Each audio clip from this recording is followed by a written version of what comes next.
ये बात बोली जाती है कि कर्म करें चलो और फल की अपेक्षा ना करो। हाँ, लेकिन ये बात तंत्र में लागू नहीं होती। तंत्र का नाम सुन के लोग डरते हैं एक्चुअल में, लेकिन अपने आप को एक्सपोज नहीं करना चाहते कि हम इस मार्ग से प्रेम करते हैं या हमें ये मार्ग चाहिए। ठीक अब है। कुछ लोग क्या करते हैं कि उस दीपक में 2 लौंग डाल देंगे, कुछ लोग 2 इलायची डाल देंगे, जबकि उनको लौंग और इलायची के अर्थ ही नहीं पता। तो सर मैंने आपको एक एस्ट्रोलॉजी के बारे में बताया था, जो उसके खुद के ऊपर वो चीज़ अप्लाई करी तो उसको प्रॉब्लम हुई। अब वो ये गली गली ये चीज़ बेच रहा है। सनातन को हम लोग भूलते जा रहे हैं। ये मॉडर्नाइजेशन नहीं है, ये हम गर्त में गिरते जा रहे हैं। हमारे पास लाइव में लोग आते हैं, पूछते हैं जी मेरा मंत्र सिद्ध हो गया। भाई मंत्र जाप तुम कर रहे हो, तुम्हें नहीं पता तुम्हारा मंत्र सिद्ध हुआ। अच्छा, एक और कंसेप्ट आजकल आ चुका है मार्केट में, बहुत अच्छा कंसेप्ट लोगों का मैं सुन के मुझे हंसी आती है कि मैंने शिव को गुरु बना लिया।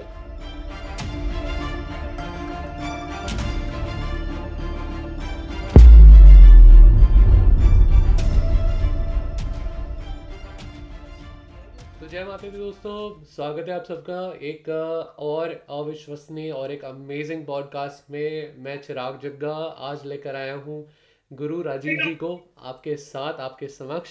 और इनका चैनल है द वे टू अवेकनिंग, और इनकी वीडियोस रहती है स्पिरिचुअल गाइडेंस की तरफ, तंत्र की तरफ और एंशियंट विजडम को अनलॉक करने की तरफ। तो सर स्वागत है आपका, और जय माता दी अगेन सर। बहुत बेसिक सवाल, आजकल लोगों के माइंड में ना बहुत कंफ्यूजन है कि कर्म करो, फल की चिंता मत करो। बट मेरा एक पर्सनल था, क्योंकि मैं अगर मेहनत कर रहा हूँ, मैं किसी चीज़ में अगर टाइम दे रहा हूँ, तो मैं उसमें ये कैसे ना करूँ कि मैं उससे एक फल की अपेक्षा ना करूँ। देखो, ये बात बोली जाती है कि कर्म करें चलो और फल की अपेक्षा ना करो। हाँ। लेकिन ये बात तंत्र में लागू नहीं होती।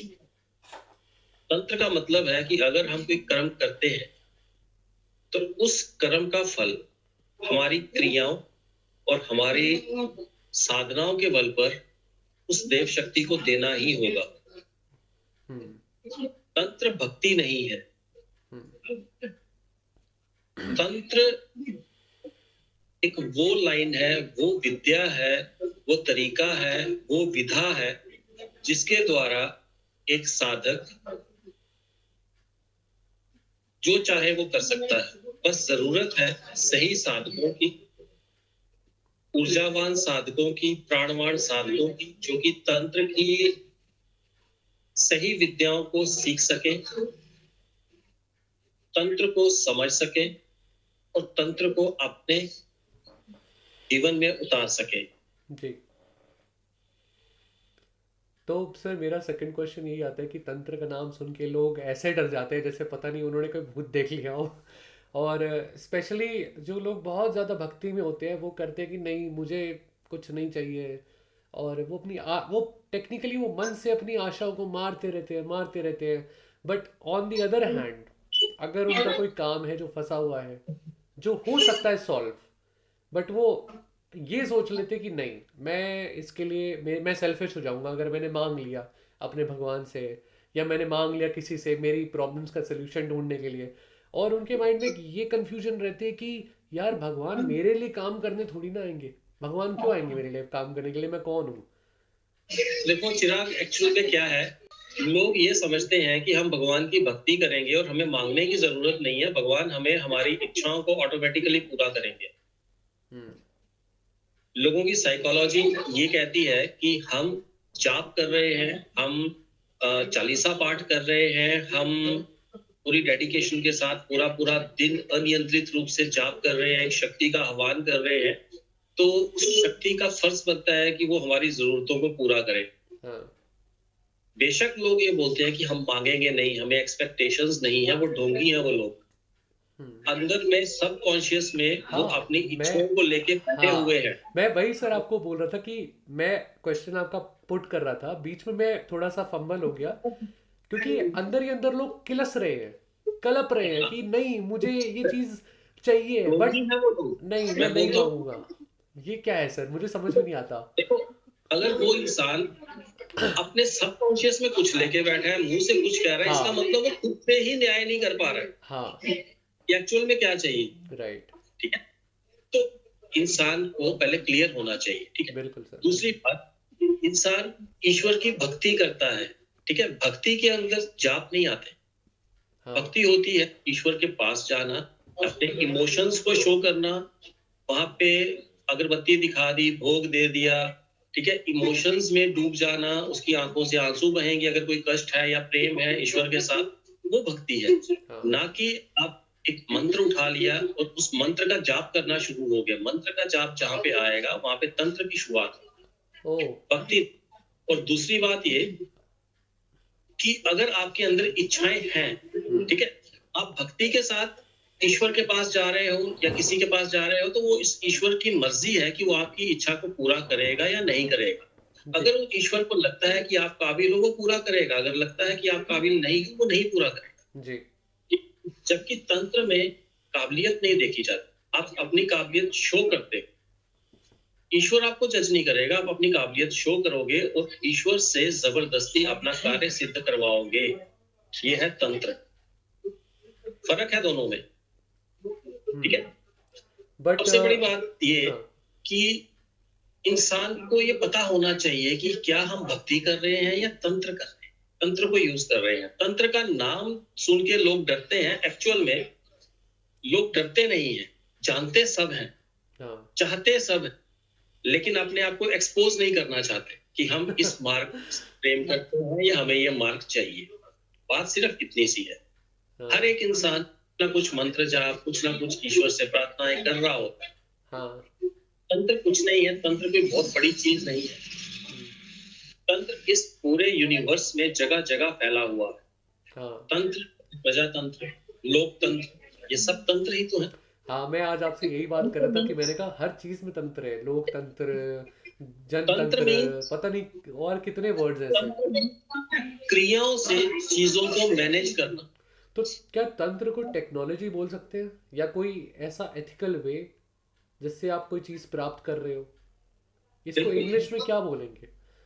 बिल्कुल, तंत्र वही है कि आप कुछ ऐसी क्रियाएं कर रहे हो, चीजों को मैनेज कर रहे हो ताकि आप अपना डिजायर्ड रिजल्ट प्राप्त कर सको। तो सर आपने कहा कि जो भक्ति है वो भगवान के सामने अपनी प्रॉब्लम्स बताना है, उनसे कन्वर्स करना है कि मेरी ये प्रॉब्लम्स हैं वगैरह वगैरह। बट इसके ऊपर जो भी है या इसके आसपास जो भी है वो सब तंत्र है। अगर आप कोई अगरबत्ती भी जला रहे हो, आप कोई दिया भी जला रहे हो, वो भी तंत्र है, सब कुछ। देखो देखो, नियम पूर्वक दिया जलाना तंत्र का हिस्सा है। अच्छा ऐसे भगवान के प्रेम में आप कभी कभार ईश्वर के पास जाते हो, वहां दिया लगा के आ जाते हो, अलग चीज है। लेकिन आपने एक अपने घर में एक स्थान बना लिया, जी उसमें एक मूर्ति को विराजमान कर दिया, ठीक है, और उसमें आपने दीपक जलाना शुरू कर दिया। जी इसका मतलब क्या? इसका मतलब ये है, हमेशा दीपक की लौ के ऊपर ईश्वर का वास होता है। अच्छा हम जिसके नाम से दीपक लगाते हैं उसका वास होता है।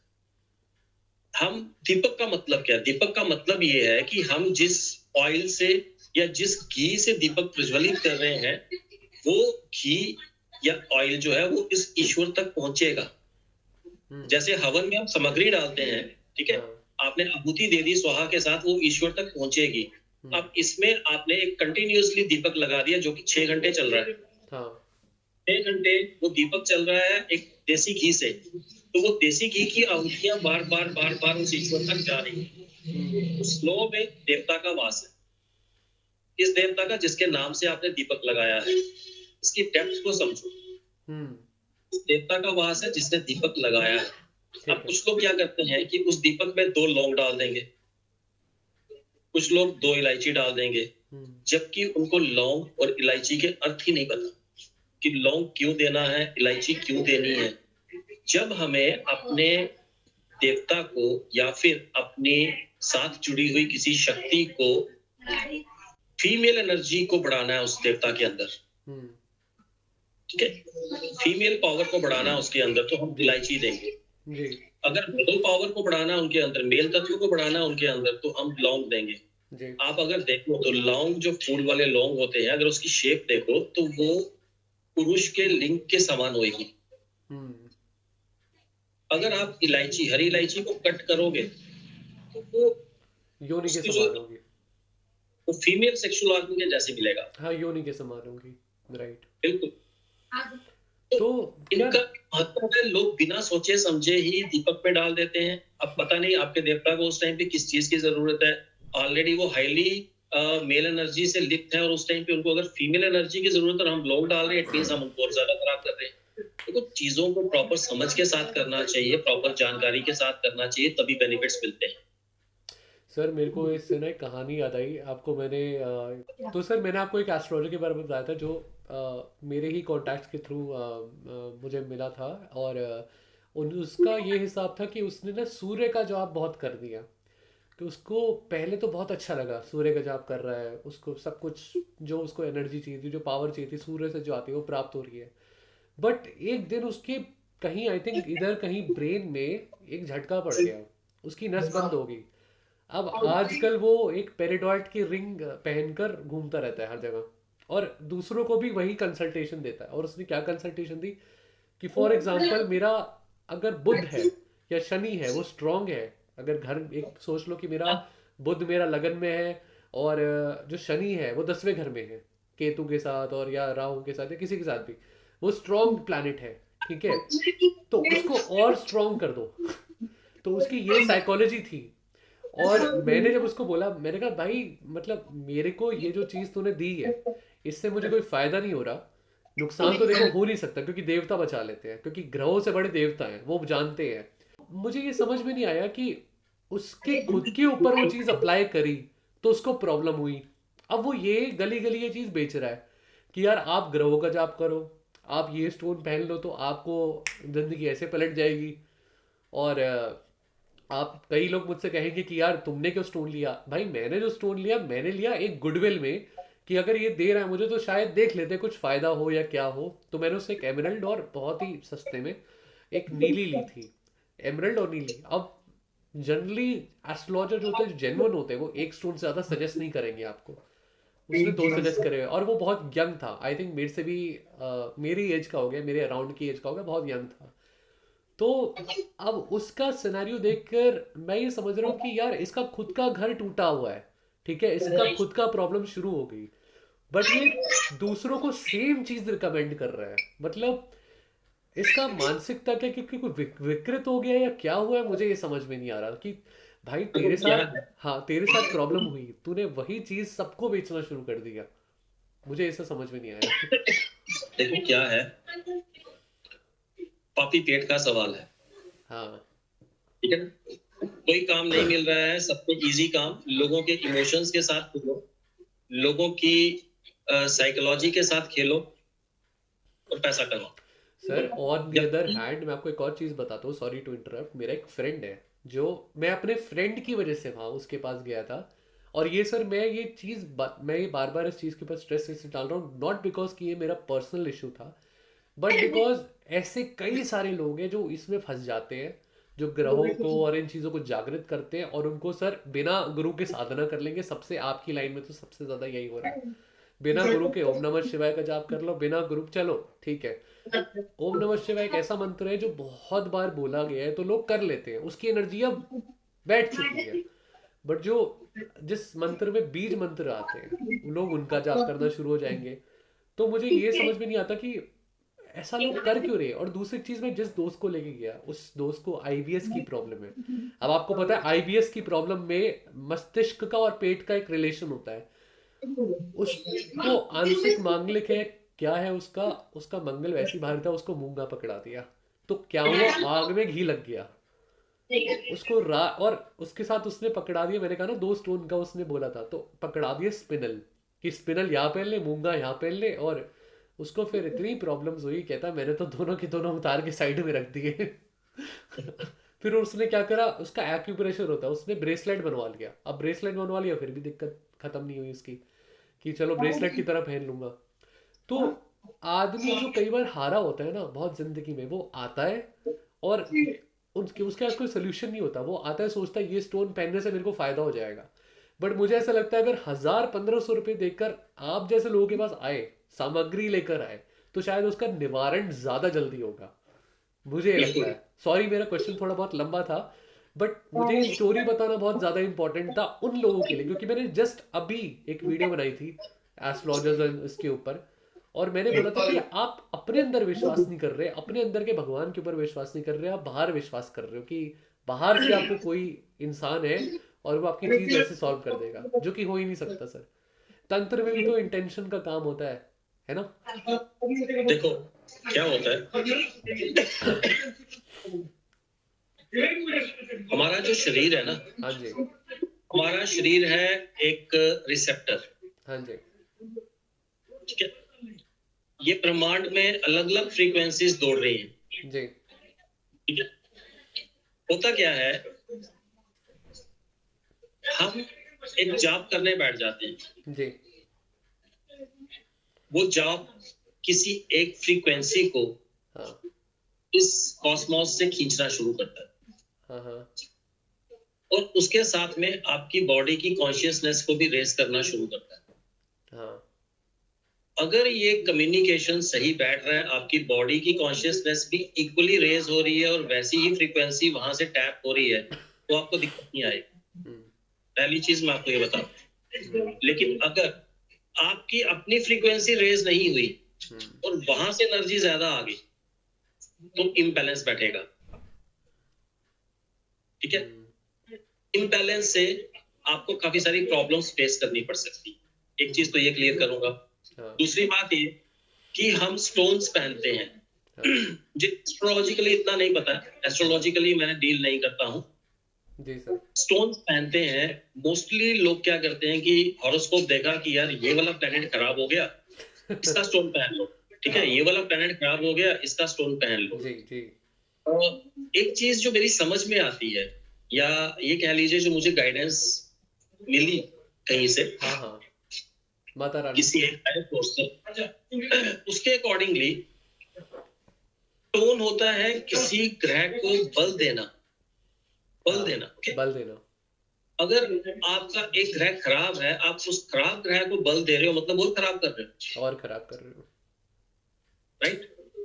तो कहने का मतलब ये है कि खराब ग्रहों के स्टोन नहीं पहनने चाहिए। बिल्कुल, तो बात ये, आपने एक स्टोन पहन लिया, ठीक है, हाँ जी, आपको लगा यार मेरा ये वाला ग्रह खराब है, इसका स्टोन पहन लेता हूँ, दूसरा ग्रह ये खराब है, उसका स्टोन पहन लेता हूँ। वो दोनों स्टोन जो है, हाँ, वो दोनों स्टोन आपस में क्या रिएक्शन कर रहे हैं इसका आपको नहीं पता। हाँ, ठीक है ना, कुछ स्टोन्स आपस में पहने जा सकते हैं, कुछ नहीं पहने जा नहीं सकते, पहना कुछ सकते, ऊर्जा हम मिक्स कर सकते हैं, कुछ ऊर्जा हम मिक्स नहीं कर सकते। राइट, राइट, आप ये समझो कि आप शिवलिंग पे तुलसी दाल चढ़ाओगे क्या? नहीं, नहीं, नहीं, समझ गया। जैसे हम गार्लिक के साथ हम नूडल्स को, चाउमीन को बना सकते हैं, बट हम गार्लिक मिल्क में मिक्स नहीं कर सकते। तो नहीं, मेरा कहने का मतलब वही है कि हम कभी कभी अननोइंगली कुछ ऐसी एनर्जीज को मिक्स कर लेते हैं जिसकी वजह से हमें दिक्कत फेस करनी पड़ती है। ठीक है, अब बहुत से लोग, जैसे उस पर्सन की आप बात कर रहे हो कि जिसने खुद प्रॉब्लम हाँ, को फेस किया हाँ, और वो आज जगह जगह स्टोन बेच रहा है, हाँ, राइट। हाँ, और बस मेरा sir point of view criticise करने का नहीं था। मेरा पॉइंट ऑफ व्यू यही था कि अगर आपको नहीं पता तो आप उस काम को करो मत, बट किसी और, मेरी तो जिंदगी सर आपके हाथ में, तो मेरा तो क्या ही होगा, बट किसी और की जिंदगी जिसकी खराब हो रही होती है उसकी तो खराब ही हो जाएगी। मैं आपकी बात से 100% एग्री करता हूँ, ऐसा नहीं करना चाहिए। अगर आप कोई काम कर रहे हो, नॉलेज है तो आप काम करिए, जी सर, नॉलेज नहीं है उस काम से बाकी लोगों का जीवन बर्बाद मत करो। जी, मेरा ये मानना है, उससे बाकी लोगों का जीवन बर्बाद नहीं करना चाहिए। जी, बेसिकली ये एक आजकल मानसिकता भी हो चुकी है कि यार कहीं से इजी मनी बननी चाहिए, कहीं से आसानी से पैसा आना चाहिए, मेहनत नहीं करती। ऐसा ही आजकल मैं बहुत से लोग देख रहा हूँ तंत्र में भी, जिनको उतनी जानकारी ना होते हुए भी लोगों के साथ फ्रॉड हाँ, या टाइप का काम करते हैं, वो गलत है। प्रॉपर जानकारी के साथ आइए। बहुत से लोग हैं जो कि कहानियां सुनाते हैं, जबकि रियलिटी में उसकी कोई भी उनके पास एक्सपीरियंस नहीं होता। तो स्टोरीज के साथ नहीं, मतलब मेरा कहने का ये, जेन्युइन काम करो, कोई दिक्कत नहीं है, लेकिन किसी को अननेसेसरी नुकसान मत पहुंचाओ। नुकसान मत पहुंचाओ।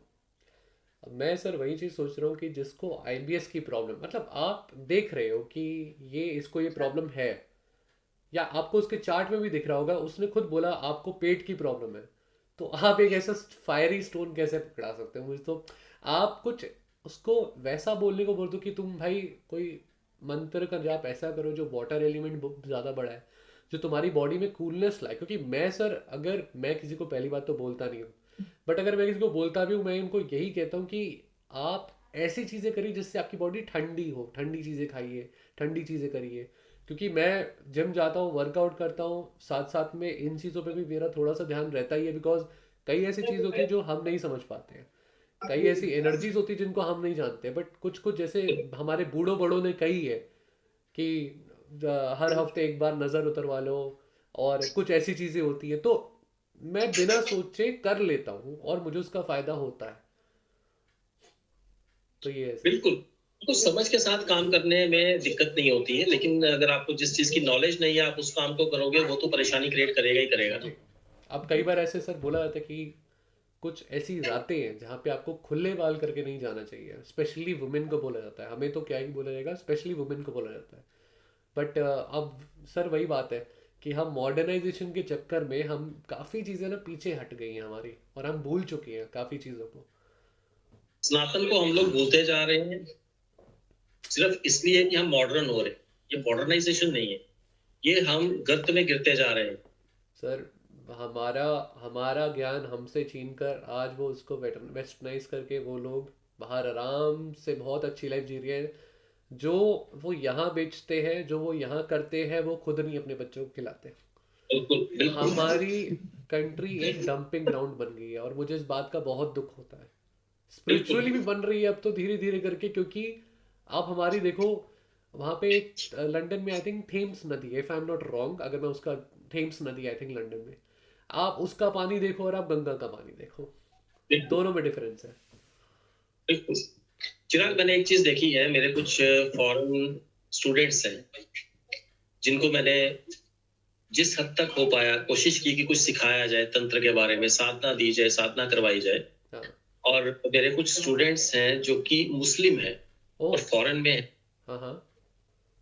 वो लोग बहुत कम टाइम में बहुत अच्छा ग्रो करके हाँ। बहुत अच्छे रिजल्ट्स लेके आए। मेरा कहने का मतलब ये है कि वो लोग दिल से इन चीजों को अडॉप्ट करते हैं। हाँ। एक मुस्लिम पर्सन माता काली की सिद्धि कर वाह। रहा है या कर रही है, तो कर रही क्या, कर ली है विद इन फ्यू डेज। तो इससे बड़ी चीज क्या हो सकती है?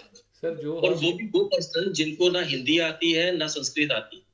हमारे सर प्रियम्बल में लिखा है secular socially democratic Republic of India, तो मैं उस चीज़ को ये समझता हूँ कि ये कॉन्स्टिट्यूशन आज 75 ईयर्स पहले आया, या जितने साल भी पहले आया, बट ये डेमोक्रेटिक सिस्टम तो हमारे ऋषियों का बहुत पुराने से चल रहा है, ये कोई नई बहुत बात पुराना। थी ही नहीं। बिल्कुल, बिल्कुल। हमारे धर्म में हर धर्म के लोग सनातन के उसमें आते हैं, कालिदास जी या कोई और हैं, और अब कबीर दास जी है, हर कोई आया है इसमें, अलग बिल्कुल। अलग वर्ग से आए हैं हमारे। अब ना हमारे धर्म में ना ऐसा होता है कि ये तुम ऊपर जात के हो, तुम नीचे जात के हो, ऐसा कभी कुछ नहीं था। बट ये जो धारणाएं बनी है, क्योंकि टाइम जैसे जैसे आगे बढ़ता गया, अब उस तरीके से क्या होता है कि कुछ चीज़ें ऊंच नीच हो जाती हैं। बट जो वैदिक सनातन धर्म है, जो ऐसी चीज़ें जो लिखी गई है खुद भगवान के हाथों द्वारा, उसमें कोई त्रुटि नहीं है, त्रुटि हमारे सनातन, मस्तिष्क में है। बिल्कुल सनातन पूरी तरह से सेकुलर है। हाँ। और सनातन में सब आते हैं हम्म। और सब आएंगे। जी। जो लोग यहाँ से जा चुके हैं, हम्म। जो लोग अपने आप को कन्वर्ट कर चुके हैं, आप देखिएगा धीरे धीरे सब लोग, क्योंकि स्टार्ट भी सनातन है और एंड भी सनातन है। जी। इसका कोई ऑल्टरनेटिव किसी के पास नहीं। जी। आजकल सर, आजकल तो अलग अलग धर्मों के तंत्र आ गए हैं, मैं नाम नहीं लेना चाहूँगा, बट आपको पता ही है जो जिनकी आप बात कर रहे थे, उनके उसमें भी तंत्र है, बट विधि बिल्कुल। विधि भी सेम है, मंत्र डिफरेंट हो सकता है, विधि डिफरेंट नहीं है। अग्नि में ही दी जा रही है विधि सारी की सारी, सब कुछ। यंत्र भी वहीं पे बन रहे हैं, नाम दूसरा हो गया है, बट बिल्कुल। दी जा रही है वहीं पे ही। आप सर, मैं आपको एक एग्जांपल देता हूँ। मेरी एक फ्रेंड है, शी इज़ फ्रॉम रशिया, वो रशिया से है, तो उनको मदर मदर बोला जाता है, और हम मदर बोलते हैं या माता बोलते हैं। और ऐसे ही हम भ्राता बोलते हैं तो उसके वहाँ ब्रदर बोला जाता है, मतलब हम भ्राता बोलते हैं और उसके वहाँ भी भ्राता ही बोलते हैं, रशियन में भी भ्राता ही बोलते हैं। तो आप ये चीज़ देखिए कि संस्कृत और इंग्लिश और इसका कैसे एक ट्रायंगल बन रहा है। ट्रायंगल, बिल्कुल सही बात है। हाँ, हम यहाँ पे ब्रदर बोलते हैं, वो भ्राता बोलते हैं, और भ्राता को ही भ्राता एक संस्कृत में भी बोलते हैं। तो ऐसे में वर्ड्स, अब मेरा सर नाम है चिराग, मैं अपना नाम सोच रहा था कि कहीं वैदिक उसमें मिल जाए, बट मेरा नाम एक पर्शियन नाम है। तो सर आज एक पर्शियन नाम यहाँ यूज हो रहा है इंडिया में। तो हमने अडॉप्ट की है वो चीज़ें, हमने हमने सबको वेलकम किया, चाहे वो पारसीज हो, चाहे वो कोई और हो, और हर एक कोई अपनी अपनी कल्चर की चीज़ हमारे यहाँ लेकर आया है।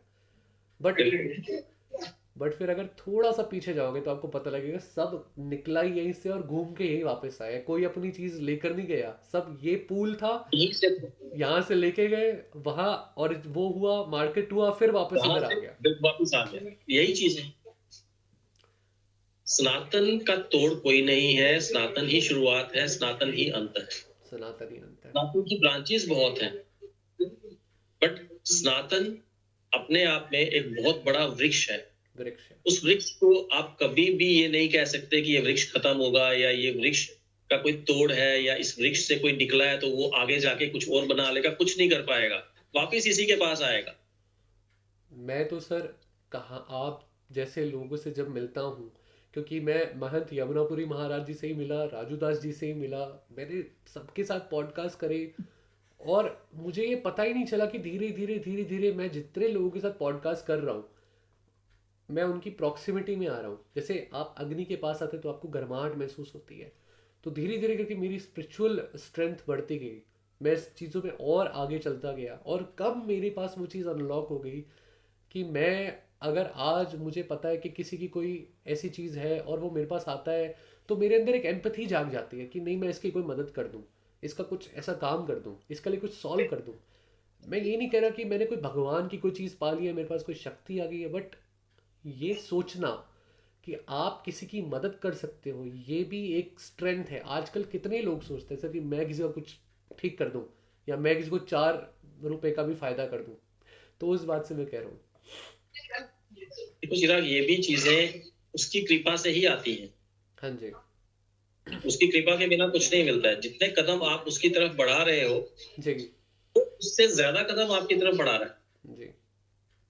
बस बात होती है कि जो आपको मिल रहा है उसको संभाल के रखना, उसकी वैल्यू को समझना, जी उसको अपने आप को दूर नहीं जाने देना। जी।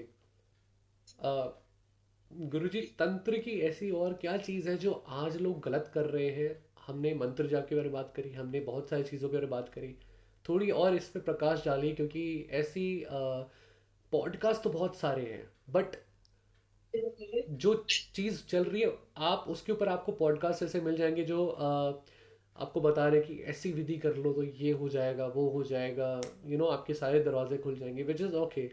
बट एंड में वो ये बताना भूल जाते हैं कि आपको इसकी गुरु के बिना नहीं करना है, और गुरु अगर नहीं है तो कैसे देखो ढूंढ पाएंगे? देखो चिराग, ऐसा होता है आजकल एक ट्रेंड चल पड़ा है। वो ट्रेंड ये है कि हम मंत्र जाप करेंगे, हमारे साथ शक्ति जुड़ेगी, और हम लोगों के बारे में देखना शुरू करेंगे, हमारे भी काम बनेंगे और हम लोगों के काम करेंगे। आजकल छोटे छोटे बच्चे इस सब में इन्वॉल्व हो रहे हैं, ठीक है। जबकि अगर हम थोड़ा पीछे चले तो पहले गुरुकुल हुआ करते थे। बच्चे के जन्म के बाद सबसे पहले उसको गुरुकुल में डाला जाता था, गुरु के हवाले किया जाता था। गुरु उसको स्पिरिचुअल ज्ञान भी देते थे, तो गुरु के द्वारा ही उसको बाकी सब विद्याएं मिलती। अब इंडिया में गुरुकुल नहीं है, ठीक है, लेकिन इसका मतलब ये नहीं है कि गुरुकुल नहीं रहे तो गुरु की जरूरत नहीं रही। अगर आप स्कूल में पढ़ने के लिए जाते हो तो वहां पे आपको टीचर गाइड करता है, आप घर बैठे नहीं पढ़ सकते। जी सर, जी। स्कूल वाले टीचर तो आपको मिल गए, लेकिन अध्यात्म एक ऐसी चीज है जहां पे इंसान गुरु नहीं ढूंढ रहा, वहां पे इंसान डायरेक्ट अध्यात्म ढूंढ रहा है। और डायरेक्ट अध्यात्म ढूंढने में दिक्कत ये है कि आपने सपोज, मैंने अभी आपको थोड़ा टाइम पहले बताया कि आप सपोज कोई जाप कर रहे हो, उस जाप से एक तो आप कॉस्मोस से कोई एनर्जी टैप कर रहे हो, और दूसरा आपकी अपनी कॉन्शियसनेस का लेवल है, ठीक है, आपकी अपनी कॉन्शियसनेस को मैं अगर आध्यात्मिक शब्दों में ये बोलूं कि आपकी अपनी कुंडलिनी है, कुंडलिनी भी उससे कुछ ना कुछ असर उस पर जरूर आएगा। ठीक है, अगर कुंडलिनी राइट डायरेक्शन में चलती है तो दिक्कत नहीं होती, लेकिन अगर कुंडलिनी आपकी गलत डायरेक्शन में चलती है तो दिक्कत आती है। मैंने बहुत से लोग ऐसे देखे हैं जो कि दिमागी तौर से बीमार हो गए और रीजन रहा सिर्फ और सिर्फ मंत्र जाप। उनको बाद में साइकेट्रिस्ट की हेल्प लेनी पड़ी, उनको शॉक तक लगे। ठीक है, दोबारा उन्होंने इस साइड पे आने की कोशिश नहीं की और ना ही वो प्रॉपर्ली स्टेबल हो पाए। मेरी बात समझो, ये छोटा इशू नहीं है, ये बहुत बड़ा इशू है।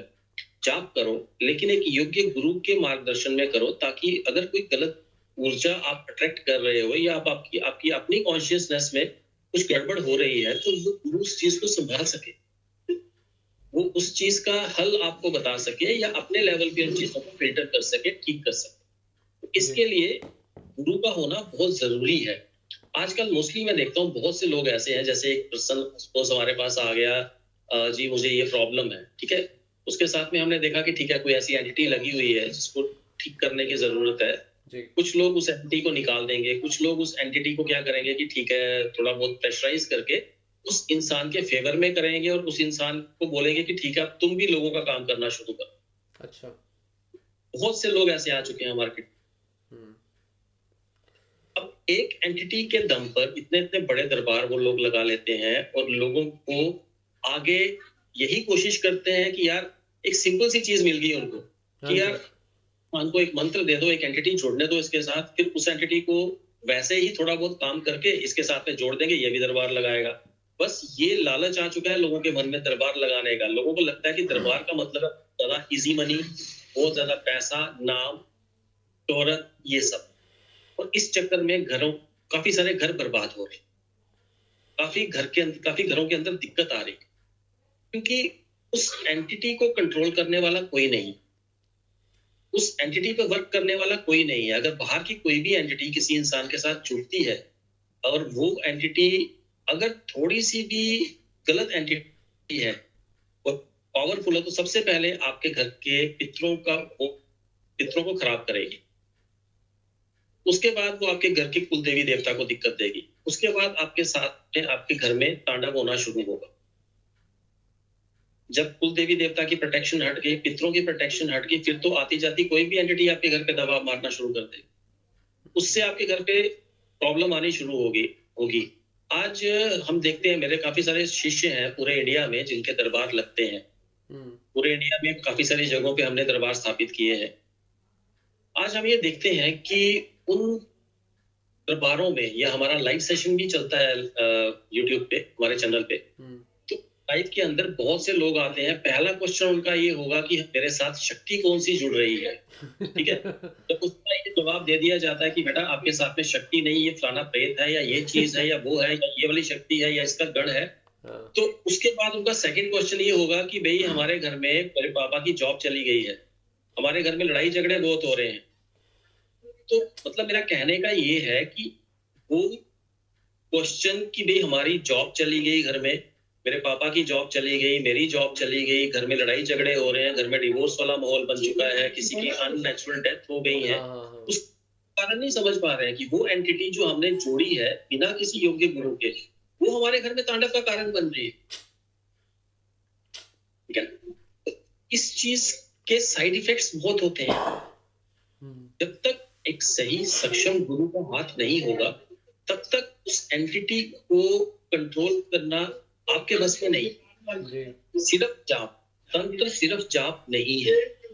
अगर आप वैदिक साधनाएं करते हो तो वैदिक साधनाओं के भी नियम है। उन साधनाओं में आपको न्यास करने पड़ेंगे, अंग न्यास होगा, कर न्यास होगा, जाप होगा, हवन होगा, तर्पण होगा, अर्पण होगा। कितने सारे न्यास के बाद तो एक पुरुषार्थ पूरा होता है।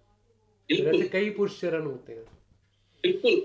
और उसके बाद फिर आपका प्रॉपर तरीके से ब्राह्मण भोजन होगा, बहुत कुछ होगा। अब ये सारी विधियां बाईपास हो चुकी हैं। लोग क्या कर रहे हैं, सिर्फ एक मंत्र, कोई भी मंत्र उठा लिया और उसका जाप। देखो हमारा जो शरीर है, मैं बार बार बोलता हूँ, ये एक रिसेप्टर है। आप अगर ओम नमः शिवाय का जाप भी कर रहे हो ना, अगर सिर्फ ओम नमः शिवाय का जाप, ठीक है, कभी कभार कर लिया, एक आध माला कर ली जाके, ठीक है, चलेगा।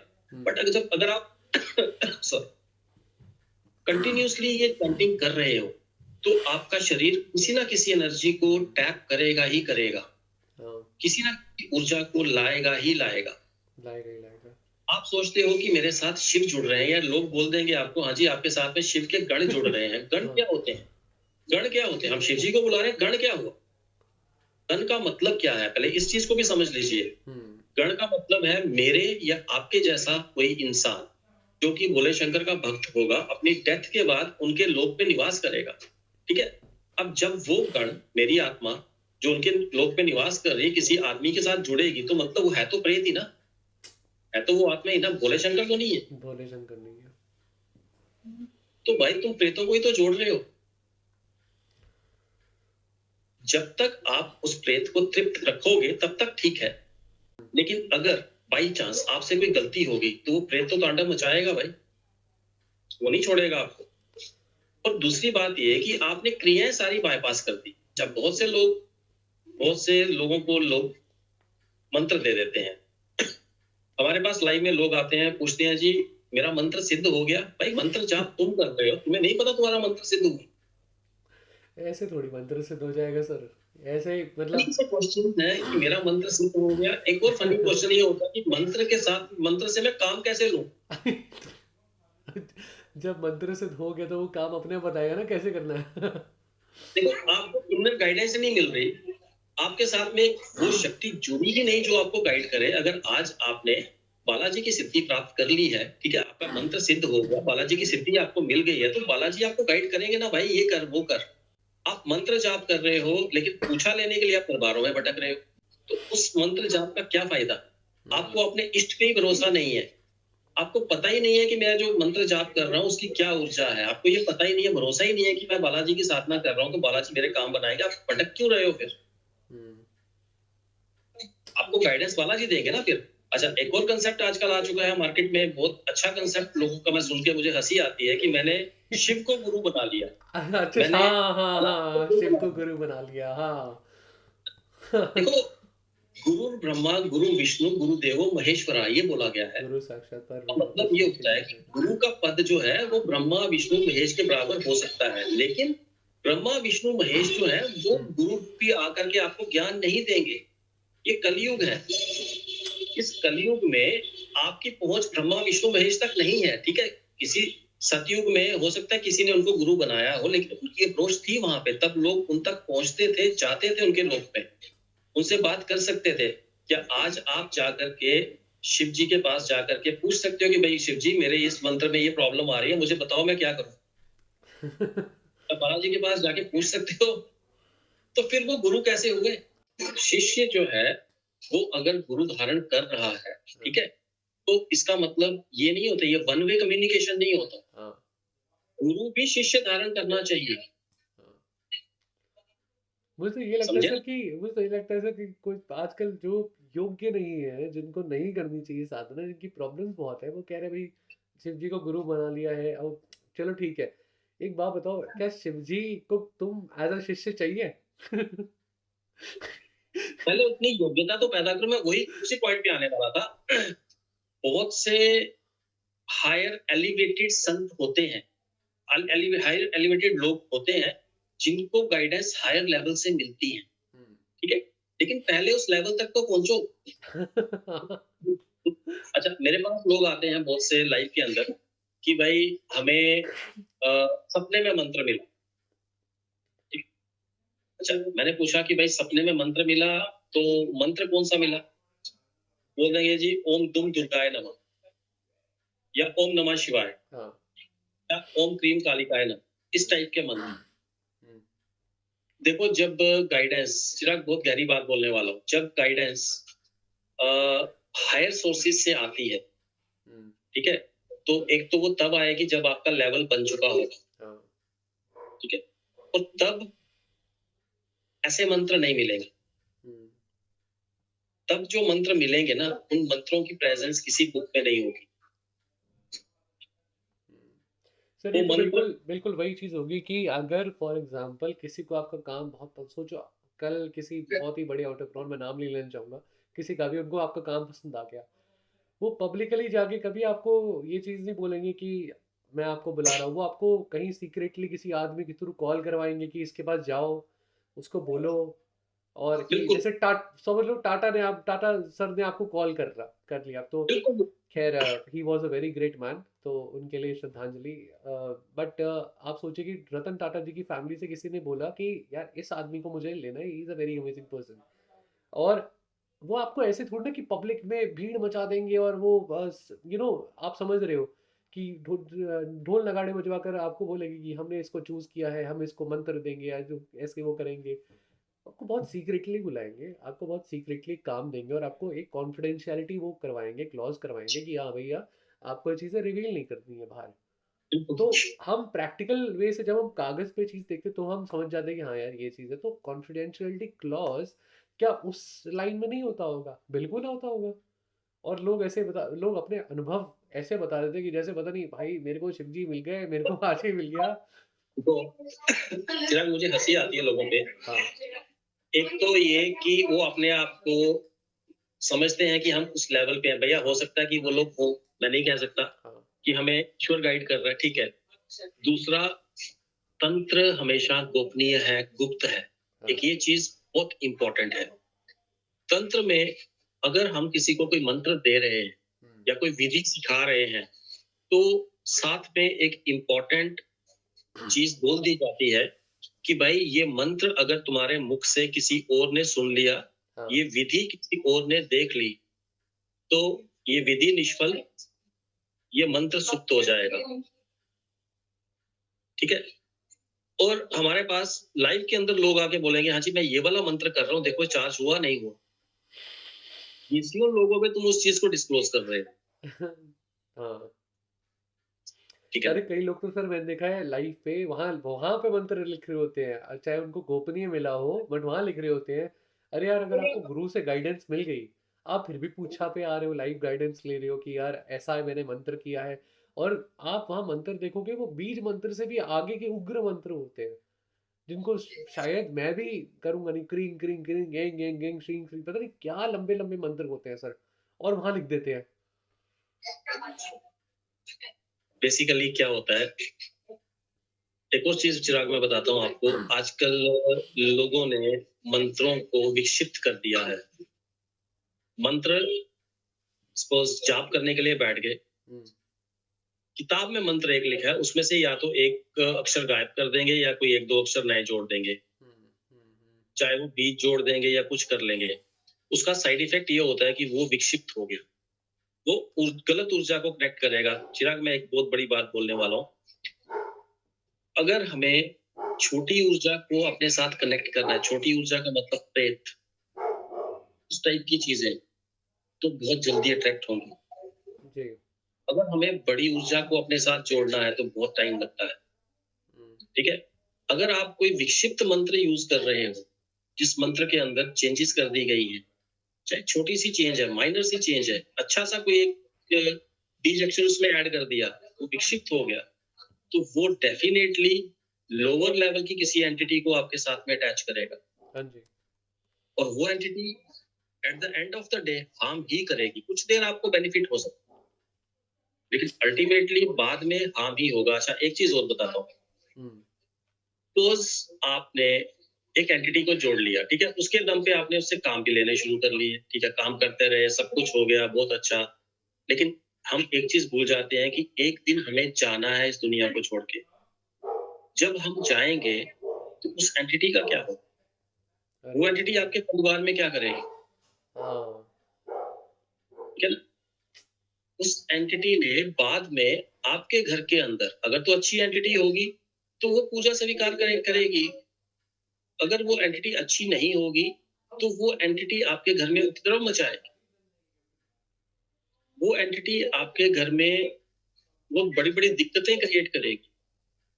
मैंने वैसे लोग देखे हैं जिनके घर में भक्त हुए हैं, जिन्होंने बड़ी बड़ी साधनाएं की हैं और कुछ नेगेटिव एंटिटीज भी जोड़ी हैं, और वो उनके जाने के बाद उनके घर में बहुत से लोगों की अननेचुरल डेथ हुई।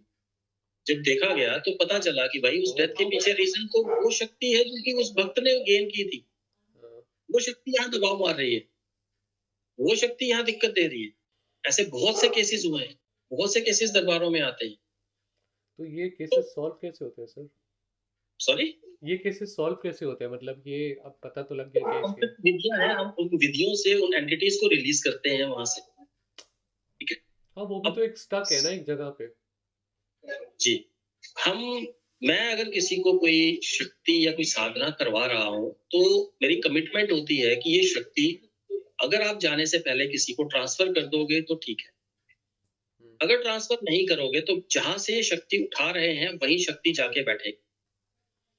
हमारा एक प्रोसेस है, प्रोसेस मैं पॉडकास्ट में रिवील नहीं कर सकता, बिल्कुल सर। बट उस शक्ति को वापस वहीं पे जाना है, ये कमिटमेंट है शक्ति के साथ, तो शक्ति वहीं जाके बैठे। अच्छा, बहुत से लोग ये सोचते हैं कि शक्तियों को किसी लगाम की जरूरत नहीं, किसी गुरु की जरूरत नहीं, शक्ति जुड़ गई, अब बस मजे हो गए, अब हम काम करेंगे, अब शक्ति मेरे लिए पैसा लेके आएगी, ऐसा कुछ नहीं होता। शक्ति को लगाम डालना बहुत जरूरी होता है। शक्ति चलती है गुरु वचनों पर। सर सिंपल सी बात है, अगर आप कोई आप किसी भी कोई बिजनेस में काम करते हो तो आपने फॉर एग्जांपल हम गूगल पे ऐड चलाते हैं, हमने 500 रुपये का ऐड चलाया फॉर एग्जांपल, और हमने उसको नियंत्रण नहीं करा कि यार इसके बाद रुक जाइए, ठीक है, तो वो 500 क्या, वो तो चलता रहेगा, और वो बाकी जितने हमारे फंड्स है वो तो खत्म कर देगा। तो बिल्कुल एनर्जी भी बिल्कुल ऐसी ही होती है, अगर आप उसको नियंत्रण में डालना नहीं शुरू करोगे तो देखो फॉर एग्जांपल हम आज जिम में जाते हैं, हम जिम कंटिन्यूसली तो नहीं कर रहे, हम कोई चीज़ खा रहे हैं, हम कंटिन्यूसली तो नहीं खा रहे, हमें हमें पता है ना कि ये भौतिक चीज़ों को रोकना कैसे है। शक्ति का तो सिनेरियो डिफरेंट है सर, उसको तो आप भौतिक तरीके से रोक ही नहीं सकते, उसको रोकना ही आध्यात्मिक तरीके से है, उसको टच तो कर नहीं सकते आप। तो अगर हम अपनी डेली एक्टिविटीज पे एक लगाम लगाते हैं, हमें ऐसा एक हमारी बॉडी में एक वो होता है कि हमें 2 या 3 दिन बाद नींद आनी ही आनी है, क्योंकि हमारा माइंड क्रेव करता है कि हम सबकॉन्शियस से कनेक्ट करें। बिल्कुल, हमारी एक दुनिया यहाँ है, एक दुनिया उधर है, ऐसा होता है। तो आप सोचो सर कि हम जिन चीज़ों पे खुद पे कंट्रोल कर नहीं सकते, और हम सोचते हैं कि यार ये ऐसे करेंगे, ऐसे हाथ में आ गई शक्ति, अब तो हम चलाएंगे इसको। वही चीज है ना। मेरे पास अभी आज ही मेरी बात हो रही थी, मेरे एक साधक हैं जो साधना कर रहे हैं, हाँ जी। जिनका था कि दरबार लगाना है, महाराष्ट्र से हैं, मैं उनको सिखा रहा हूँ अभी। अभी करीब 10-12 दिन हुए हैं साधना करते हुए उनको। हाँ जी। उससे पहले उन्होंने 5-6 साल एक मंत्र का जाप किया, ओम नमः शिवाय। ओम नमः शिवाय ओम था कि क्या था, कुछ और ऐड करके, ठीक है। अच्छा, जब मेरे पास वो आया तो मुझे लगा कि भाई मंत्र जाप जब मैं करता हूँ तो मेरे थर्ड आई पे इतना पेन होता है, मेरा मन करता है कि मैं सर फोड़। तो लोग आपको ये बोलेंगे कि भैया आपकी थर्ड आई एक्टिवेट हो रही है, ठीक है, ये बोलेंगे आपकी दृष्टि खुल रही है। अरे भाई ऐसा नहीं होता। देखो होता क्या है कि हर एक चीज लिमिट में ही करने में बेनिफिट है। हमारे शरीर की लिमिट से ज्यादा अगर हम करेंगे, हमारे शरीर की ऊर्जा से ज्यादा ऊर्जा को हम शरीर में लाने की कोशिश करेंगे तो कहीं ना कहीं साइड इफेक्ट आएंगे ही आएंगे। तो मतलब जो हम साधक जो चाप देते हैं ना वो एक पर्टिकुलर क्वांटिटी होती है या फिर एक पर्टिकुलर टाइम होता है, इतनी देर तक ही करना है, इससे ज्यादा नहीं करना। ये नहीं कि पूरा दिन करते रहो, एक पर्टिकुलर टाइम, 1 घंटा 2 घंटे जैसा भी उसके अकॉर्डिंगली होगा वो दिया जाएगा कि इतनी देर करना है और इतने दिन करना है, इसके बाद नहीं करना है। ठीक है, ये नहीं कि कंटिन्यूअसली आप उसको करते रहो, इतने टाइम करना है, इतने दिन करना है। ठीक है, मतलब एक डोज बना ली ना, इस डोज से आप जो चाहते हो वो हो जाएगा। एक नियंत्रण कर लिया कि इतने से आपका काम होना है। अब अनियंत्रित रूप से अगर आप बोलोगे कि मैं दिन रात चलते फिरते उठते बैठते काम करते खाते पीते सब टाइम बस जाप ही करता रहूंगा साथ में, तो साइड इफेक्ट्स तो आएंगे। अच्छा, मैं यही चीज़, एक मेरा क्वेश्चन था जाप का तो नहीं, बट हम जो हम नॉर्मल वो करते हैं, नाम जप करते हैं, एक होता है जाप और एक होता है जप। हम जो नाम जप करते हैं वो कई ऐसे लोग हैं, आपको सुना ही होगा आपने, कि वो बोलते हैं उठते बैठते सोते जागते नाम जप करो, कृष्ण कृष्ण राधा राधा, जो भी है। देखो, थोड़ा सा कंट्रोवर्शियल हो जाएगा, मैं इस टॉपिक पे आना नहीं चाहूंगा, लेकिन फिर भी मैं एक हिंट दे देता हूँ कि जब हम नाम नहीं ले रहे किसी का, हम सर ये बोल रहे कि क्या कंट्रोवर्शियल नाम क्या हो जप। जाता है कि किसी की बात को काटना थोड़ा सा मीडिया के अंदर कंट्रोवर्शियल हो जाता है। फिर भी चलो एनी हो, थोड़ा सा मैं हिंट दे देता हूँ। हम्म। मैंने एक चीज आपको बताई कि हमारी बॉडी जो है वो बेसिकली एक रिसेप्टर है। हम चीजों को कॉस्मोस से रिसीव करते हैं और फिर उसको हम अपने यूजेज में उस फ्रीक्वेंसी को लाते हैं। हम जब भी फोकस करते हैं और फोकस करके कोई जाप करते हैं तो डेफिनेटली कोई ना कोई एंटिटी, कोई ना कोई ऊर्जा, कोई ना कोई फ्रीक्वेंसी अट्रैक्ट होगी ही होगी।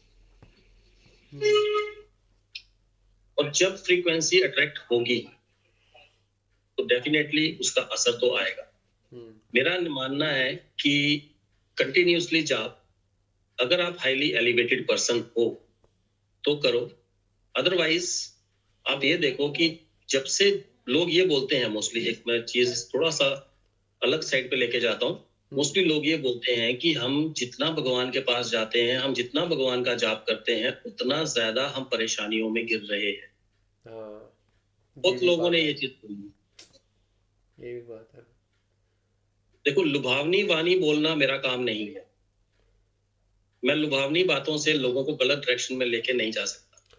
तो मतलब अगर मैं सिर्फ और सिर्फ राधा राधा राधा राधा नाम भी जप रहा हूँ फॉर एग्जाम्पल, और मैं जैसा बोला गया है कि उठते बैठते सोते जागते हर टाइम जपते रहूँ, तो इससे भी मुझे प्रॉब्लम्स आ सकती हैं। 100% ओह माय गॉड। आप फेस करो, आप फील करोगे कि आपकी प्रॉब्लम्स बढ़ चुकी हैं। बेशक आपके अंदर एक भाव पैदा हो चुका है राधा रानी के प्रति, या या गोपाल जी के प्रति, कृष्ण जी के प्रति एक भाव पैदा हो चुका है, लेकिन कंटिन्यूअस जाप, सर कंट्रोल्ड जाप ठीक है। सर मैं अपने आप को वो नहीं दिखाना चाहता कि मैं कोई बहुत बड़ा, मतलब कोई बहुत बड़ा स्पिरिचुअल हूँ, इंसान बन गया हूँ, बट आपको एक इंसिडेंट बताता हूँ छोटा सा। सर हमारे एक पंडित जी हैं, तो घर में आए, हवन किया, बहुत अच्छा लगा। उनसे कई बार मेरी बात हुई, जैसे आपसे मेरी बातें हो रही हैं तंत्र पे, उनसे मेरी बातें ज्योतिष और लाइफ, एक लाइफ कोच की तरह मुझसे बात कर रहे थे। बट एक दिन उनका बड़ा असमंजस में कॉल आया, कहते चिराग यार मेरे को बहुत डर लग रहा है, पता नहीं क्यों मेरे को अजीब सी फीलिंग आती है, मेरे को चीज़ें दिखती हैं। मैंने कहा सर क्या हो गया? कह रहे का मेरे कहा सर, कह रहे वो मुझे बोल रहे कि सर भाई बहुत प्रॉब्लम है, ये है वो है। मैंने कहा समझ में नहीं आ रहा क्या करूं। मैंने कहा सर बताइए मैं क्या कर सकता हूँ आपके लिए। अब मैं अनजान, मैं मुझे समझ में नहीं आ रहा मैं क्या करूं। कह रहे मुझे विजन्स आते हैं, चीज़ें दिखाई देती हैं, मुझे समझ में नहीं आ रहा क्या हो रहा है, मैं तो बस राधा राधा नाम जप रहा हूँ। वाइफ के साथ प्रॉब्लम है, मेरी प्रॉपर्टी में इश्यूज आ गए हैं, कभी कुछ हो रहा है, घर वालों से नहीं बन रही है, बच्चे दूर हो गए हैं। और उन्होंने जब ये सब चीज़ें मुझे बताई तो मैं एकदम शॉक हो गया। फिर उन्होंने एक ऐसी चीज़ बोली मुझे कि मैं उस चीज़ को सुन के मेरे पाँव से भी ज़मीन हिट गई। उन्होंने मुझसे रिक्वेस्ट करी, कहते कि मैं तुमसे रिक्वेस्ट कर रहा हूँ, प्लीज़, मैं फ़ोटो भेजूंगा, मेरी फ़ोटो का ऑरा चेक करो, उस ऑरा को क्लेंस कर दो प्लीज़। ये उन्होंने मुझे बोला। मैंने कहा सर ना, मुझे तो कोई ऑरा क्लेंस करना आता नहीं है, बट मैंने, देखो सर मैंने करा है, रेकी करा है, बट मुझे एक चीज़ पता है कि अगर मैं किसी के लिए करूँगा, किसी को कोई चीज़ हटाने के लिए करूँगा, तो वो चीज़ मेरे पास आएगी कि तुम कौन होते बीच में आने वाले। तो मैं ऐसा, जब तक मेरे को प्रॉपर, मेरे पास एक टीम नहीं है, जब तक मेरे पास गुरु नहीं है, तो मैं ये चीज़ कभी करूँगा नहीं। नहीं कर सकते। चाहे मैंने सीखा हो, रे किया मैंने अपने मेरे लिए पास सीखा है। मेरे पास एक केस आया था, हाँ जी। मुझे याद है। उन दिनों मैं ललिता को सिखा रहा था, ललिता दुबई में थी आई थिंक तब। हाँ जी। तो तब केस आया था जिसको मैंने डील करने की कोशिश की थी, डील किया था। केस क्या था, एक फैमिली थी, हस्बैंड आर्मी में थे, वाइफ थी, बच्चा था छोटा। ठीक है, वो लोग शायद चंडीगढ़ में रहते थे कि कहाँ रहते थे, मुझे एग्जैक्टली अब याद नहीं है। उनके घर में काफी देर से वो लोग लड्डू गोपाल की सेवा करते थे। हाँ जी। बहुत टाइम से वो लड्डू गोपाल की सेवा करते थे। ठीक है। तो वो जो लेडी थी, उनके मन में भाव आते थे कि आज लड्डू गोपाल जी ने ये खाना है, तो वो उनको वो खिलाती थी, उनके पास उनका भोग लगाती थी, तो लड्डू गोपाल जी उनको प्रसन्न मुद्रा में दिखते थे। ऐसा स्टार्ट हुआ था उनके साथ। कभी उनको लगता था कि लड्डू गोपाल जी ने ये पहनना है, वो उनको पहनाएगी तो लड्डू गोपाल जी प्रसन्न हो जाएंगे। मतलब बहुत ही ज्यादा प्रेम था उनको। और लड्डू गोपाल जी, उनको लगता था कि वो उनसे कम्युनिकेट कर रहे हैं, बात कर रहे हैं। कभी उनको लगता था कि वो नाराज हो गए हैं, गुस्सा हो गए हैं। कभी उनको लगता था कि इनकी आंखों से आंसू निकले हैं। कभी कभी वो पानी का गिलास रखते थे लड्डू गोपाल जी के लिए रात को, तो सुबह जब देखते थे गिलास में पानी कम हुआ होता था। जो उनका बेड था जहाँ पे उनको सुलाया जाता था, उस बेड पे सिलवटें होती थी। जबकि हो सकता है कि लड्डू गोपाल जी को रखने के कारण हुई हो, उनका ये कहना था। लेकिन वो उनका कहना था कि नॉर्मली ये होना नहीं चाहिए, कि जिस पोजीशन में हम रखते हैं तो वहां से सिलवट पड़ने का मतलब नहीं होना चाहिए। और बहुत बार उन्होंने देखा कि लड्डू गोपाल जी की पोजीशन भी चेंज हुई होती थी। ठीक है, लेकिन इस सब के बीच में दिक्कत कहाँ थी? दिक्कत ये थी कि उनका जो छोटा बच्चा था घर में, हाँ। वो बच्चा बार बार गिर जाता था और बहुत ही सीरियस इंजरी होती थी। क्योंकि एक उस बच्चे से बड़ी बेटी थी, उस बेटी के पाँव में छोटा सा कट लगा और पैर की उंगली काटनी पड़ी। उसके बाद हाथ में कट लगा और डॉक्टर ने बोल दिया कि इसका जहर फैल रहा है, बाजू काटनी पड़ेगी। तब वो घबरा के उन्होंने हमारे साथ कांटेक्ट किया था। उंगली काट दी? पाँव की उंगली काट दी थी। उनकी बेटी थी लगभग 7-8 साल की। 7-8 साल की थी, ये 5-6 साल की थी उस टाइम पे। उसके बाद उसको हाथ में चोट लगी, डॉक्टर ने बोला कि इसका हाथ काटना पड़ेगा। ठीक है, अब जब हमने ये चीज नोटिस की कि भाई दिक्कत कहाँ है, तो चीजें सामने क्या आई कि लड्डू गोपाल जी जो उनको जागृत दिख रहे थे, वो 100% जागृत थे। जो मोमेंट उनको दिख रही थी, वो 100% मोमेंट थी। ठीक है, और वो आई कहाँ से? अब देखो, कृष्ण जी तो खुद आएंगे नहीं। अगेन बात वहीं आ जाती है, वो पूजा कर रहे हैं बाल स्वरूप की। तो एक छोटा प्रेत, छोटा बच्चे का प्रेत, वो लड्डू गोपाल जी की मूर्ति के साथ में अटैच हो चुका था। अब उस प्रेत को एक जेलेसी होती थी कि ये मेरी माँ है, मेरी माँ इस बच्चे को प्यार क्यों कर रही है? जब माँ उसको प्यार करती थी तो वो उसको उठा के नीचे पटक देता था। बेटी को प्यार करती थी तो बेटी का उसने अंग भंग करने शुरू कर दिए। और फिर उस लेडी का, उसके हस्बैंड इन चीजों में बिलीव नहीं करते, आर्मी में थे वो। लेकिन जब बात बच्चे पे आई तो पहले तो उसने अपने हस्बैंड से बात की, तो उसके हस्बैंड ने बोला नहीं, ये सब चीजें बकवास है, ये कुछ नहीं होता, डॉक्टर के पास जाएंगे, जैसा डॉक्टर बोलेगा वैसा होगा। मैंने कहा भाई साहब एक बात सुन लो, कि अगर आप चाहते हो कि बच्ची की बाजू बच जाए, ना कटे, तो एक ट्राई करने में कोई हर्ज नहीं है। तो उनकी समझ में आ गई। फिर हमने उनको दरबार में बुलाया। मैं तो दरबार नहीं लगाता, मेरे शिष्य लगाते जी। तंत्र काट किया। उस बच्चे की आत्मा को हमने अपने हिसाब से कीलित किया। और उसके बाद अब वो बच्ची बिल्कुल ठीक है, ना उसकी बाजू को काटने की जरूरत पड़ रही, ना कुछ, सब ठीक, सब कुछ ठीक हो गया। मैंने अभी रिसेंटली एक वीडियो भी अपलोड किया था कि बिना जाप के किसी शक्ति को कैसे हासिल किया जाता है। उसमें मैंने यही चीज एक्सप्लेन की है कि अगर हम एक रेगुलर, एक भाव के साथ किसी शक्ति को की सेवा करते हैं, किसी शक्ति को भोग देते हैं, किसी शक्ति को कोई चीज देते हैं रेगुलर, नियमित रूप से, तो धीरे धीरे धीरे धीरे करके वहां पे उसकी शक्ति जागृत होना शुरू हो जाती है। तो कहने का मतलब ये है, मैं पॉइंट आउट नहीं करता, मैं किसी की भावनाओं को ठेस नहीं पहुंचाना चाहता कि लड्डू गोपाल जी की सेवा से ऐसा हुआ, लेकिन अनफॉर्चुनेटली उनके घर में एक प्रेत जुड़ा और उस प्रेत ने ये सब कांड किए। तो मेरा कहने का मतलब कि अनियंत्रित रूप से किए गए जाप, अनियंत्रित रूप से की गई भक्ति, भक्ति नॉर्मली अगर आप करो, अपने भाव शो करो, चलेगा, बट अनियंत्रित रूप से की गई भक्ति, उस लेवल की भक्ति कि उसने दूसरी एंटिटी को फेच कर लिया, वो हमारे लिए नुकसानदायक ही है। ऐसे ही एक एग्जांपल मेरे पास और है। मेरे पास एक बिहार की लेडी का केस आया था। केस ये था कि उनके घर में भी सबका ब्लड लॉस हो रहा, ब्लड लॉस, चोट लगनी और काफी सारा खून निकल जाता।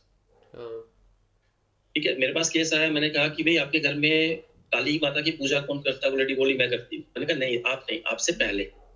बोली मेरी सास करती थी। मैंने कहा काली माता को खून चढ़ाती थी? तो उस लेडी ने एक्सेप्ट किया, हाँ वो अपने हाथ की उंगली काट के माता को देती थी। ठीक है, मैंने कहा तो फिर अगर उन्होंने खून देती थी तो फिर अब बंद क्यों किया? हाँ, तो बोली कि उन्होंने अपने गुरु जो है वो परेशान हो गई थी, फिर उन्होंने अपना कोई गुरु धारण किया, कोई और वो दूसरी लाइन से थे जो कि वो भक्ति वाली लाइन के होते हैं, हाँ, तो वैष्णव संत थे कोई, तो वो गुरु धारण किया और वो काली माता को उन्होंने ब्लड देना बंद कर दिया, मूर्ति उठा के जल प्रवाहित कर दिया। उसके बाद से घर में एक्सीडेंट्स, चोट लगना, ब्लड लॉस बहुत ज्यादा होना शुरू हो गया। हम्म, फिर हमने उसका ट्रीटमेंट किया और अब जाकर के वो लोग ठीक है। कहने का मतलब ये है कि या तो इन नियमों में बंधो मत, अगर वैसा कोई नियम बना दिया है फिर आपके लिए मुश्किल है। उतना करो जितना आप पूरी उम्र भोग सको, जितना आप पूरी उम्र कर सको, अदरवाइज बाकियों के लिए दिक्कतें खड़ी हो जाएंगी।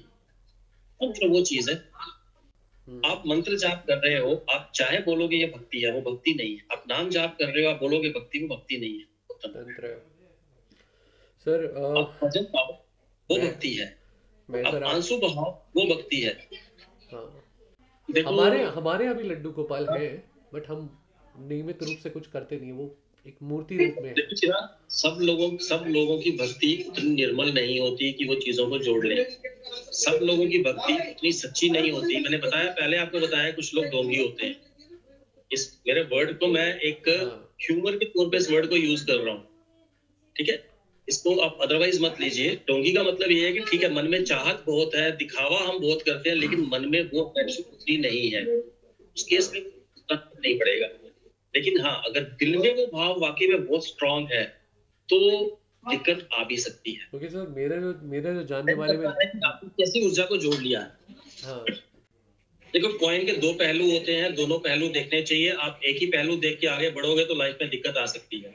जी, हर पॉजिटिव के साथ में कुछ ना कुछ साइड इफेक्ट हो सकते हैं, उस साइड इफेक्ट को भी जरूर अपने माइंड में लेना चाहिए। जी, देखो, मैं बार बार चिराग एक ही बात बोलूंगा, मैं कभी कोशिश नहीं करता कि मैं वो बात बोलूं जो इंसान सुनना चाहता है। जी, मैं कोशिश करता हूं कि मैं वो बोलूं जो रियलिटी है, जो मुझे गाइडेंस मिल रही है हायर सोर्सेज से। मैं कभी भी अपने पास आने वाले व्यक्ति के मन की बात नहीं बोलना चाहता कि ये सुनना चाहता है कि मेरे साथ ये शक्ति जुड़ी है, वो शक्ति जुड़ी है, तू कर ही चल, तू आगे बढ़े चल, तू बिल्कुल ठीक चल रहा है। मैं हमेशा वो बोलूंगा, अगर मुझे गाइडेंस मिलेगी कि हाँ ये ठीक है, तो मैं बोलूंगा हाँ तुम ठीक हो। मुझे गाइडेंस मिलेगी कि भाई तुम जा रहे हो भोले शंकर की तरफ और तुम्हें मिल रहा है भैरव का प्रेत, तो मैं बोल दूंगा भाई तेरे पास तो भैरव का प्रेत है, भोले शंकर नहीं है। है ना? तो मैं उस चीज को स्ट्रेट वे बोलना पसंद करता हूँ, कोई लुभावने वर्ड्स नहीं। भक्ति कीजिए, आप चाहो तंत्र भी सीखो। हम चाहते हैं कि मैक्सिमम लोग तंत्र सीखें, लेकिन प्रॉपर तरीके से सीखें, गलत तरीके से नहीं। तो सर आज हमने तंत्र में बहुत सारी चीज़ों के बारे में बात करी, और हम कोशिश करेंगे कि ऐसे हम पॉडकास्ट रोज़ नहीं तो ऑल्टरनेट डेज या फिर वीकेंड्स पे एटलीस्ट लाते रहे, क्योंकि ऐसी कई सारी चीज़ें हैं जो लोग जानते नहीं हैं, पहचानते नहीं हैं, समझते नहीं हैं। मैं ज़्यादा डीप इस पॉडकास्ट में नहीं गया, क्योंकि मैं ये जानना चाह रहा था कि बेसिक लेवल से शुरू करते हैं कि तंत्र है क्या, उसके ऊपर जा जाके हम अलग अलग लेवल्स को अनलॉक करेंगे। एकदम से अगर मैं ये थर्ड आई, अवेकनिंग और इन सब चीज़ों की अगर बात करता तो ऑब्वियसली मेरा और जो दूसरे पॉडकास्टर्स हैं उनमें कोई डिफरेंस आपके ऑडियंस को महसूस नहीं होता, बिकॉज सभी वैसी बात कर रहे हैं, सभी क्यूरोसिटी क्रिएटिंग बात कर रहे हैं। मुझे बात ये करनी थी कि एक्चुअल में जो बेसिस है इस पूरे सनातन का, जो एक फाउंडेशन है, उसमें ये एक बहुत बड़ा पार्ट है और इसको समाज में सही तरीके से रखना चाहिए। तो सर बहुत बहुत शुक्रिया आने के लिए हमारे बहुत पॉडकास्ट बहुत पे। शुक्रिया। जय माता दी चिराग। जय माता दी सर, जय माता दी, जय माता दी सर।